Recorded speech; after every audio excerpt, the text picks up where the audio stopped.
خبر شامل کریں گے کراچی سے، جہاں نمائندہ کمپین نیوز جاوید محمود ارانی کی رپورٹ کے مطابق کرنگی پولیس اور سندھ رینجرز کا مشترکہ فلیگ مارچ شہر میں موجودہ حالات کے پیش نظر بلدیاتی انتخابات کے دوران امن و امان کی فضا کو قائم رکھنے کے لیے ضلع کرنگی پولیس اور سندھ رینجرز نے فلیگ مارچ کا انعقاد کیا۔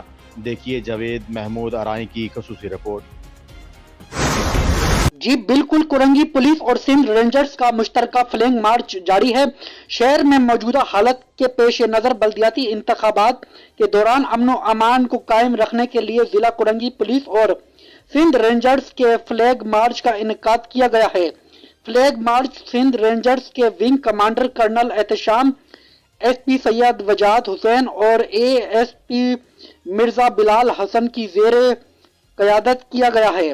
فلیگ مارچ میں تمام sub division, S D P Os, S H Os, rangers اور پولیس کے افسران و اہلکار موجود تھے۔ Flag march rangers headquarter سے شروع ہو کر Saudabad division, Shah Faisal division, Landhi division اور کرنگی ڈویژن و صنعتی ایریا سے ہوتا ہوا الفلاح پر اختتام پذیر ہوا۔ فلیگ مارچ کا مقصد بلدیاتی انتخابات کے موقع پر امن و امان کی صورتحال کو برقرار رکھنا ہے۔ Report Javed Mahmood Arani, Karachi bureau chief, campaign news H D, Karachi.